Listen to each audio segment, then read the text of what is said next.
diorama yang menunjukkan zaman prasejarah Indonesia. Kemudian diorama berikutnya, coba kita lihat. Ini yang menunjukkan hubungan antara bangsa Indonesia atau orang-orang Indonesia yang pada waktu itu disebut Nusantara, terdiri dari kerajaan-kerajaan Hindu-Buddha. Mereka berhubungan dengan para biksu atau para pemuka agama Hindu-Buddha yang berasal dari India karena dekat hubungannya melalui laut. Ya. Sekarang kepada berikutnya. Nah, inilah kehidupan bangsa Indonesia pada zaman Hindu-Buddha waktu dilaksanakan pembangunan Candi Borobudur. Coba kita lihat lagi apa ini. Ini adalah pembangunannya. Ya. Ini juga pembangunan bendungan pada masa lalu, pada abad ke-11. Nah, ini adalah agama Hindu-Buddha juga. Nah, ini adalah diorama tertentu. Ini adalah sumpah palapa dari Gajah Mada. Ini adalah armada perang Majapahit yang menguasai laut di Asia. Ya, tidak hanya di Nusantara, bahkan di Asia pada abad ke-14. Kemudian ini adalah datangnya utusan Cina ke Majapahit. Ya. Baik. Coba kita lihat yang ini. Nah, ini adalah masuknya pengaruh Islam ke dalam bumi Nusantara melalui proses pendidikan. Lembaga yang digunakan dalam pendidikan itu adalah pesantren. Diorama ini menunjukkan adanya para santri yang duduk bersila dan biasanya dilakukan di dalam masjid. Mereka bersila dan ada beberapa guru atau ustadz kiai yang memberikan pelajaran. Kemudian para santri satu persatu membaca kitab atau menghafalkan kitab, mengartikan, kemudian para ustadz ini memberikan koreksi kalau salah dan membetulkan kalau memang bacaannya itu sudah. Nah, selanjutnya ini apa? Oh, ini adalah Jayakarta, ya, kota Jayakarta. Itu di Sunda Kelapa, perjuangan di Sunda Kelapa. Nah, ini adalah orang-orang Bugis dikenal dengan kemampuan mereka dalam mengarungi lautan. Kemudian di Roma berikutnya apa ini? Oh, ini Perang Makassar, ya.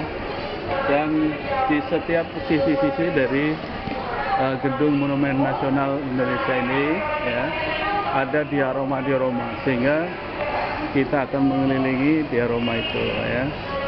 Nah, ini suasananya. Ini anak-anak sedang kecapean, ya.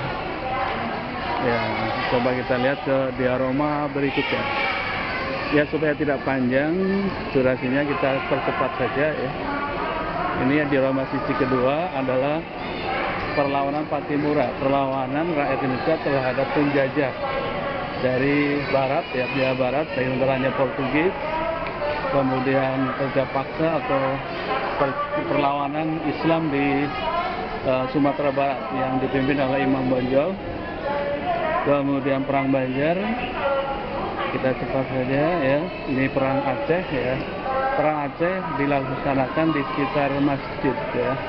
Ada gambar masjid besar, kemudian peperangan terjadi di sana karena mereka atau Belanda menganggap bahwa para pejuang itu berlindung di masjid.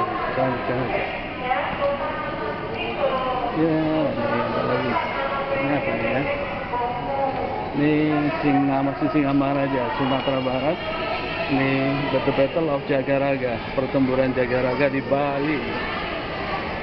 Dan ini adalah periode tanam paksa, ya. Periode tanam paksa itu dilaksanakan oleh Belanda untuk menutupi utang-utang mereka, sehingga mereka melakukan tanam paksa yang merugikan rakyat Indonesia.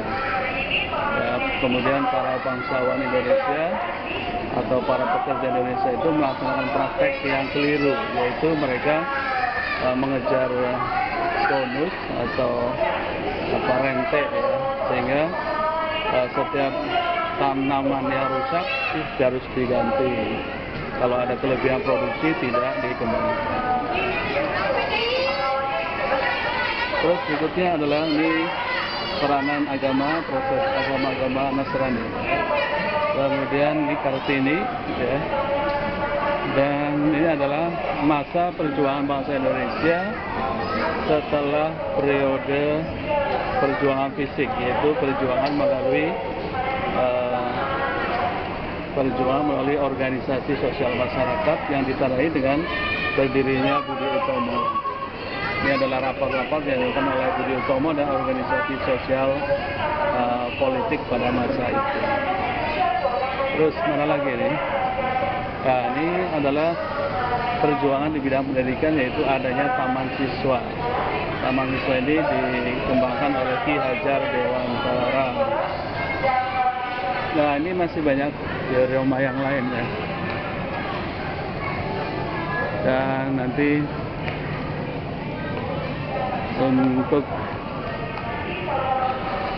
salat apa? Salat apa asar apa zuhur? Ya, nanti masih banyak di aroma ya di sana. Nanti coba kita lihat secara singkat ya. Secara singkat.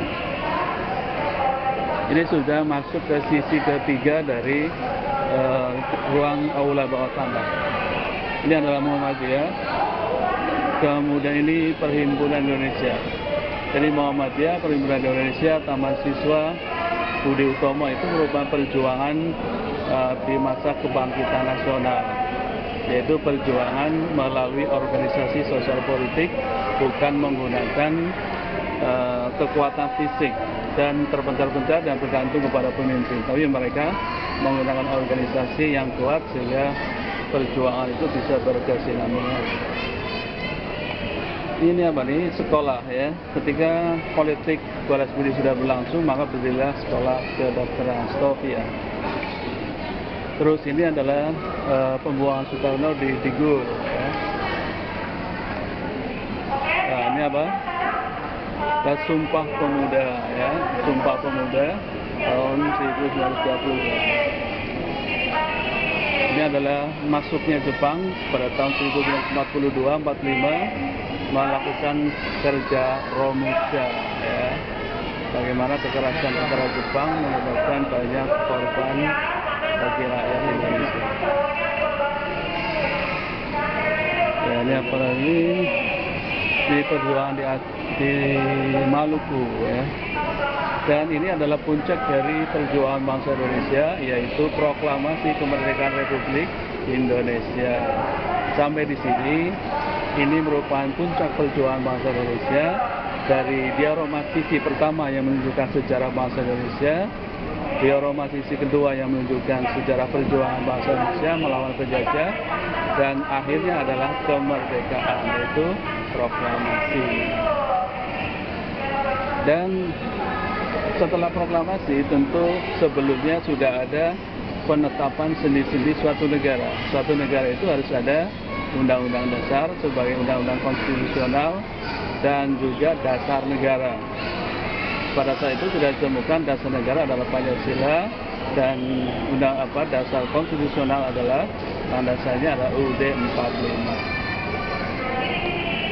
Nah, ini adalah hari lahir ABRI 5 Oktober.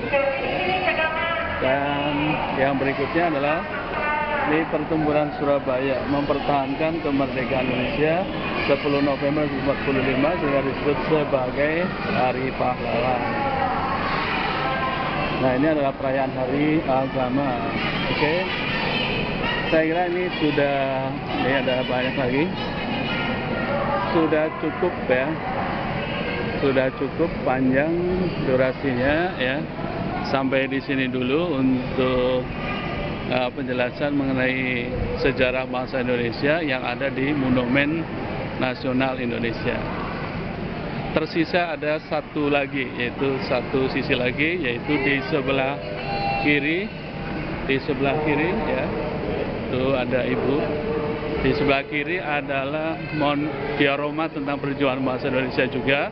tetapi adalah di masa kemerdekaan. Mari kita lihat bagaimana isinya Sudirman tahun 1948 yang menerapkan perang gerilya. Ya, perang gerilya. Kemudian nanti kita lanjutkan ke berikutnya. Ini adalah pengaukan kedaulatan 1949. Jadi setelah konferensi Majapahit, Belanda mengakui kedaulatan Republik Indonesia menjadi suatu negara yang merdeka. Kemudian kembali ke, jadi setelah negara Indonesia diakui oleh Belanda Serikat, maka ini ada Republik Indonesia Serikat. Nah, ini menjadi anggota PBB. Ini adalah konferensi Asia Afrika. Sidang B kan? Konferensi Asia Afrika. Oh, konferensi Asia Afrika. Ini adalah pemilu pertama, the first general election 1965, Irian Jaya.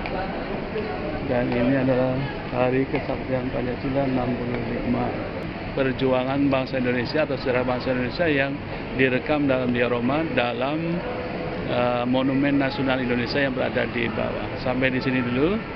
Semoga bermanfaat. Wassalamualaikum warahmatullahi wabarakatuh.